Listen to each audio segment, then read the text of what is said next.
সুপ্রিয় সপ্তম শ্রেণীর শিক্ষার্থীবৃন্দ, আসসালামু আলাইকুম and welcome to Ark English care. আজকের ভিডিওতে আমি আলোচনা করব তোমাদের সপ্তম শ্রেণীর ইংরেজি বইয়ের unit 6 lesson 6 from a railway carriage এখান থেকে। তো প্রিয় শিক্ষার্থীরা, ফ্রম আ রেলওয়ে ক্যারেজ মূলত হচ্ছে একটি কবিতা এবং যেটি লিখেছেন রবার্ট লুইস স্টিভেনসন। তো আমরা লিসন 5-এ ট্রাভেলিং বাই ট্রেন 1 এই লিসনে কিন্তু আমরা জেনেছিলাম যে একটি কবিতা, জুলি একটি কবিতা পড়তে যাচ্ছে এবং সে তার ব্যাগ থেকে প্রিন্ট করা একটি কবিতা বের করেছে এবং সেটি সে ট্রেন জার্নির সময় পড়বে। তো কবিতাটা কি ছিল সেটা কিন্তু আমরা তখন জানিনি। আমরা বলেছিলাম যে পরবর্তী লিসনে কিন্তু এই কবিতাটি আমরা পাবো। তো এটি হচ্ছে সেই কবিতাটি যেটি ট্রেন জার্নির সময় জুলি তার ব্যাগ থেকে বের করে পড়তেছিল এবং এই কবিতার সাথে এবং ট্রেন জার্নির সময় বাস্তবের যে দৃশ্য সেটা কিন্তু মিলে যাচ্ছিল। তো সেই কবিতাটি আজকে আমরা এই লিসনে পড়ব এবং একই সাথে এখান থেকে বেশ কিছু অ্যাক্টিভিটি রয়েছে, সেগুলো সম্পন্ন করব। তো আমরা দেখতে পাচ্ছি বি নাম্বার এখানে একটি ম্যাচিং রয়েছে, অর্থাৎ ওয়ার্ডের সাথে তার মিনিংটাকে ম্যাচ করতে হবে। এরপরে সি নাম্বার এখানে বলেছে make a list of things that you can see passing quickly by a running train, অর্থাৎ একটি চলন্ত ট্রেন থেকে যে সকল বস্তু তুমি দেখছো যে দ্রুত পাস করছে এদের একটা লিস্ট করবে। এরপরে ডি নাম্বারে বলেছে কিছু শব্দ এবং ফ্রেজের লিস্ট করতে যা নির্দেশ করছে যে ট্রেনটা কত দ্রুত চলছে। যেমন এক্সাম্পল হিসেবে এখানে বলেছে ফাস্টার দ্যান ফেরিস, অর্থাৎ পরিদের চেয়েও দ্রুত। এরপরে বলেছে এখানে listen and read the first two lines with stress. Stress মানে হচ্ছে জোর দিয়ে পড়া, অর্থাৎ এই যে লিসের দুইটা লাইন দিয়েছে এই লাইন দুইটাকে জোর দিয়ে পড়তে বলেছে। এরপর এফ নাম্বার বলেছে হাউ ফাস্ট ক্যান ইউ সে, কত দ্রুত তুমি বলতে পারো the train in Spain stage in the plains, অর্থাৎ এই লাইনটাকে তুমি কত দ্রুত বলতে পারো। তো প্রিয় শিক্ষার্থীরা, এফ নাম্বার এটা আসলে করার মতো কিছুই নেই, এটা তোমরা দেখে দেখে প্র্যাকটিস করবে। তো বাকি যে অ্যাক্টিভিটিগুলো রয়েছে সেগুলো আজকের ভিডিওতে আমি সম্পন্ন করে দেব এবং একই সাথে এই কবিতাটিকে বাংলা অর্থ সহ লাইন বাই লাইন পড়বো যাতে করে তোমরা ক্লিয়ারলি বুঝতে পারো।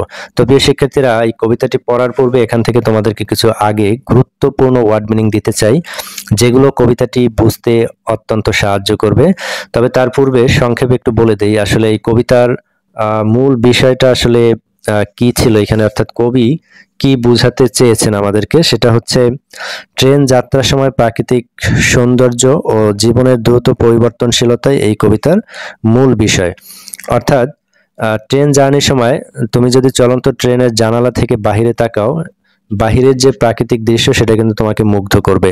আরো একটা বিষয় হচ্ছে চলন্ত ট্রেন থেকে দেখলে কোনো দৃশ্যই কিন্তু চোখের সামনে স্থির হয় না, আসলে ক্ষণিকের জন্য আসে এবং পরক্ষণেই কিন্তু সেটা বিলীন হয়ে যায়, কারণ ট্রেন তো অনেক দ্রুত চলে।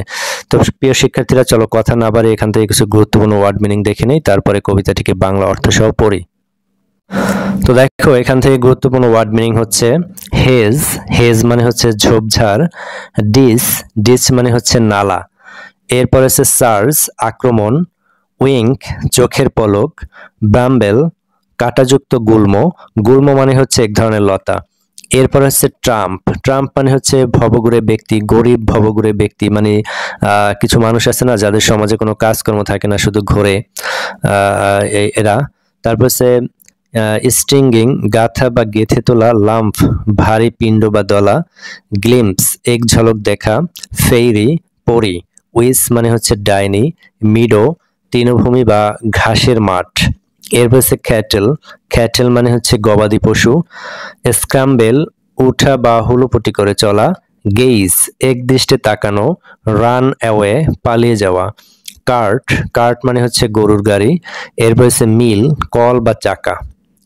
এরপরে এভার অ্যাগেইন, এভার অ্যাগেইন মানে হচ্ছে বারবার। তো প্রিয় শিক্ষার্থীরা, এই কবিতা থেকে গুরুত্বপূর্ণ ওয়ার্ড মিনিং দেখে নিলাম যেগুলো কবিতাটিকে বুঝতে অত্যন্ত সাহায্য করবে। তো এখন আমরা এই কবিতাটিকে লাইন বাই লাইন বাংলা অর্থ সহ পড়ব। তোমাদের সুবিধার্থে প্রত্যেকটা লাইনের নিচে বাংলাটা দিয়েছি যাতে করে তোমরা বুঝতে পারো এবং তোমরা চাইলে এই কবিতাটি পড়ার সময় একটি স্ক্রিনশট রাখবে, কেননা পরবর্তীতে এটি দেখে প্র্যাকটিস করতে পারবে। তো দেখো কবিতার নাম হচ্ছে ফ্রম আ রেলওয়ে ক্যারেজ, লিখেছেন রবার্ট লুইস স্টিভেনসন। তো আমরা এখন বাংলা অর্থ সহ কবিতাটিকে পড়ি। Faster than fairies, faster than witches, পরিদের থেকেও দ্রুত, ডাইনিদের থেকেও দ্রুত, bridges and houses, hedges and ditches, সেতু ও ঘরবাড়ি, ঝোপঝাড় ও নালা, and charging along like troops in a battle, এবং যুদ্ধের সৈন্যদের মতো দৌড়ে চলেছে all through the meadows, the horses and cattle, ঘাসের মাঠ জুড়ে গরু ও ঘোড়া চলছে, all of the sides of the hill and the plain, পাহাড় ও সমতল ভূমির সব দৃশ্যই, fly as thick as driving rain, ঝড় বৃষ্টির মতো ছুটে যায় চোখের সামনে,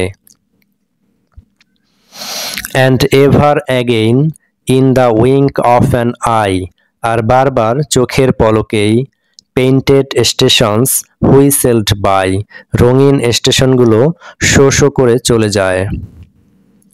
hair is a child who clambers and scrambles, এখানে একটি শিশু যা উঠছে ও হুলুপুটি করছে।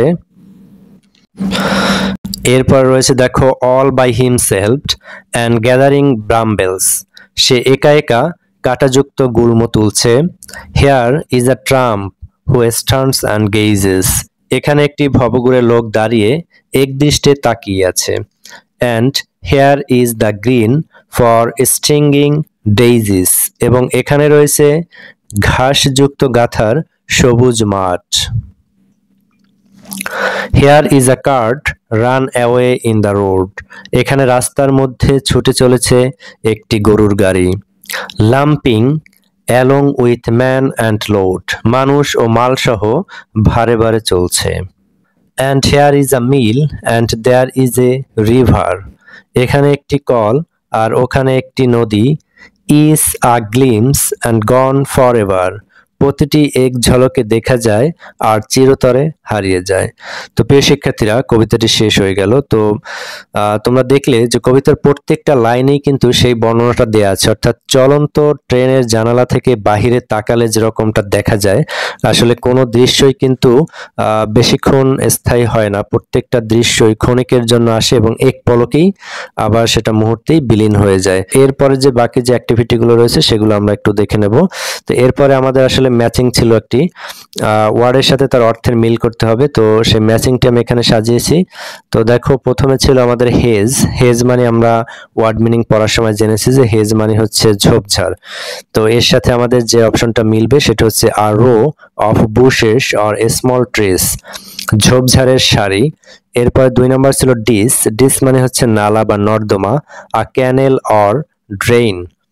এরপরে 3 নম্বর হচ্ছে চার্জ। চার্জের সাথে আমাদের মিলবে অ্যাটাক অর রাশ, আক্রমণ বা দৌড়ে চলা। এরপর হচ্ছে উইঙ্ক। উইঙ্কের সাথে যাবে a single made quickly by closing and opening an eye, চোখ টিপে দেওয়া সংকেত, অর্থাৎ চোখ টিপে যখন আমরা কোনো সংকেত দেই সেটা হচ্ছে উইঙ্ক। এরপরে 5 নম্বর হচ্ছে দেখো স্ট্রিঙ্গিং। স্ট্রিঙ্গিং মানে হচ্ছে হ্যাঙ্গিং, গাথা বা ঝুলানো। এরপর হচ্ছে লাম্প, মুভ হেভিলি অ্যালং, ভারীভাবে চলা। এরপর হচ্ছে দেখো ব্রাম্বেল, আ প্রিকলি বুশ, কাঁটাযুক্ত গুল্ম। এরপরে 8 নম্বর হচ্ছে tramp, a homeless and jobless person, ভবঘুরে ও কাজহীন ব্যক্তি। এরপরে হচ্ছে glimpse, a look at something for a very short time, এক ঝলক দেখা। তো প্রিয় শিক্ষার্থীরা, বি নাম্বারের ম্যাচিংটাও তোমরা দেখে নিলে। এরপরের যে অ্যাক্টিভিটি, অর্থাৎ আমাদেরকে একটি লিস্ট করতে বলেছিল সি নাম্বারে, যে লিস্টটা কি বিষয় ছিল দেখো, make a list of things that you can see passing quickly by a running train, অর্থাৎ একটি চলন্ত ট্রেন থেকে তুমি যে সকল বিষয় দেখছো যেগুলো দ্রুত পাস করছে তার একটা লিস্ট করতে হবে। তো লিস্টে রয়েছে কি, প্রথমেই রয়েছে দেখো ব্রিজেস, হাউজেস, হেজেস, ডিসেস, তারপর হচ্ছে মিডোস। মিডোস মানে হচ্ছে তৃণভূমি, এই অর্থগুলো তোমরা জানো। Horse and cattle, horse's and cattle. এর হচ্ছে হিলস অ্যান্ড প্লেন্স, হিলস মানে হচ্ছে পাহাড় আর প্লেন্স মানে হচ্ছে সমভূমি বা সমতল ভূমি। Hills and planes.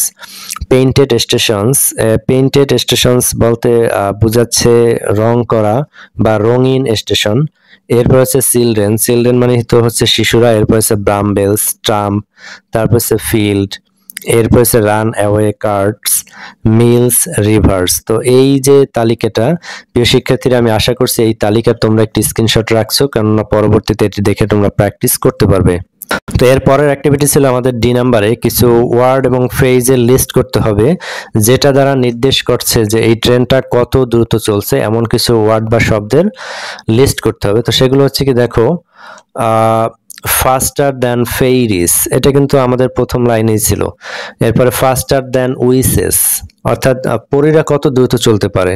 তো এখানে তুলনা করা হয়েছে যে আসলে পরীদের চেয়েও দ্রুত। এরপর হচ্ছে ডাইনিরা কত দ্রুত চলতে পারে।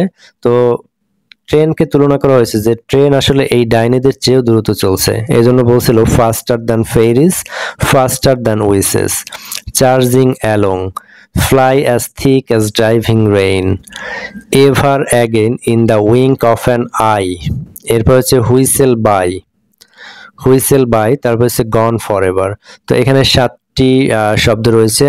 আমি আশা করছি তোমরা এরও একটি স্ক্রিনশট রাখবে, কেননা পরবর্তীতে আবার এগুলো দেখে তোমরা প্র্যাকটিস করতে পারবে। তো প্রিয় শিক্ষার্থীরা, এই যে ডি নাম্বারে যে ওয়ার্ড অ্যান্ড ফ্রেজের লিস্ট করতে বলেছিল, তো সেটি আমরা করেছি। আশা করি তোমরা অ্যান্সারটা পেয়েছো। এরপরে দেখো আমাদের ই নাম্বারে যে স্ট্রেস দিয়ে 2টা লাইন দিয়েছিল এবং বলেছিল যে স্ট্রেস দিয়ে পড়তে হবে। স্ট্রেস মানে হচ্ছে জোর দিয়ে পড়তে হবে। তো সেই লাইন দুটো কি ছিল দেখো, faster than fairies, faster than witches, bridges and houses, hedges and ditches.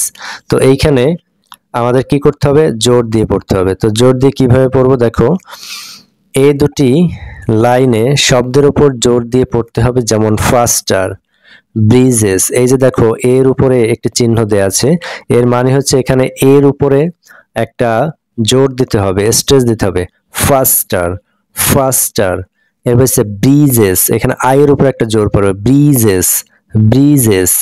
তো এটি আসলে তোমরা যারা ইংরেজি সাহিত্য নিয়ে ভবিষ্যতে পড়াশোনা করবে তারা আসলে বিস্তারিত ডিটেল জানতে পারবে।